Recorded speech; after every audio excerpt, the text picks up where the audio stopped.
Olá pessoal, tudo bem? Advogado Mark Moraes falando diretamente aqui de Miami, na Flórida, para a gente falar um pouco sobre um tema bem importante e agora está bem relevante aí, sobre a detenção e fiança imigratória, principalmente à luz aí do caso do Hamad, que estaria detido, parece que foi detido na segunda, mas já foi, hoje quarta-feira, já foi solto pelo ICE, tá? Então tem muita informação desencontrada, tem aí às vezes insinuações que poderia ter sido liberado por ter contatos dentro do governo, mas a gente vai ver que isso é uma situação corriqueira, acontece o tempo todo, de pessoas sendo detidas, e detenção imigratória não é uma prisão comum, uma detenção civil, administrativa, né, não é criminal, para imigrantes, né? O ICE, que é a polícia de imigração, ao deter uma pessoa, levar para um centro de detenções, em até 72 horas aproximadamente, pode fazer uma determinação se liberaria aquela pessoa para responder a um processo de deportação dos Estados Unidos em liberdade. Parece que ele foi detido na segunda, numa situação de trânsito ali, foi parado pela polícia local, não estaria dirigindo com uma carteira, né, válida dos Estados Unidos, de motorista, enfim. E escalou até a presença do ICE, porque talvez não estaria com status migratório válido ali. Enfim, foi detido na segunda e parece que já foi liberado pelo ICE. Então, dentro de 72 horas ali, o ICE fez a determinação e o ICE pode chegar à seguinte conclusão. A gente vai estipular uma fiança, um valor para a fiança, você paga, e a gente te libera para garantir que você vai voltar para as suas audiências com o juiz de imigração, por exemplo. Ou pode te liberar sob apenas uma assinatura de um termo de compromisso, sem necessidade de pagar uma fiança. Ou o ICE pode simplesmente se recusar a te liberar. O ICE ele vai avaliar alguns fatores para chegar a essa determinação.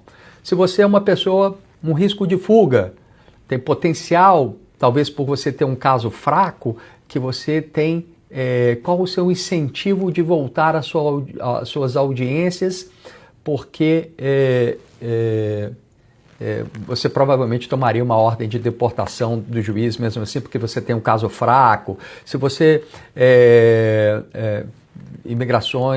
violações imigratórias no passado, histórico criminal, risco para a sociedade, se você tem laços com a comunidade, endereço fixo, provas da sua identidade, né? Quem você é realmente, passaporte que te identifique, enfim. O ICE vai avaliar tudo isso para determinar aí se estipula uma fiança, se faz você simplesmente assinar um termo de compromisso ou não te solta.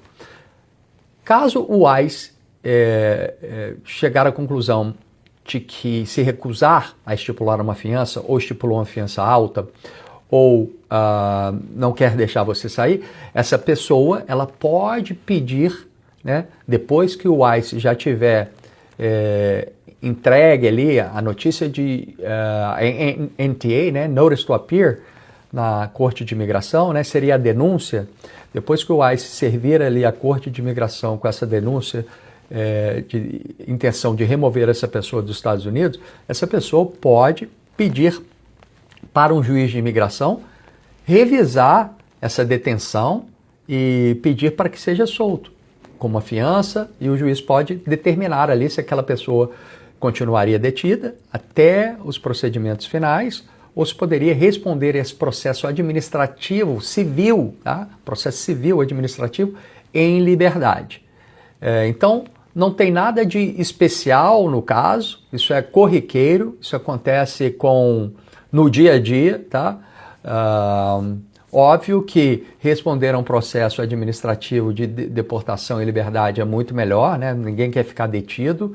Então, sim, nesse sentido é obviamente uma vitória, mas não é nada de especial, nada de extraordinário, nada de fora do comum. Isso é uma coisa corriqueira, acontece no dia a dia. Então, essa pessoa sendo solta, provavelmente o ICE já teria dado para ela a NTA, a Notice to Appear, quando ela tem que retornar, o endereço para quando ela tem que retornar para a primeira audiência dela perante um juiz de imigração, a audiência master, onde o juiz ali vai querer saber daquela pessoa o que ela quer dali para frente, né?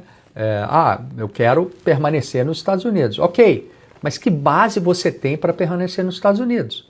Você tem algum processo aprovado? Não, seu juiz, eu vou entrar com um pedido de asilo. Inclusive, eu já tinha protocolado um pedido de asilo perante o USCIS. Ele pode protocolar o pedido de asilo ali para o juiz de imigração e o juiz de imigração aí sim vai marcar, agora agendar a audiência individual para ouvir o caso de asilo dessa pessoa.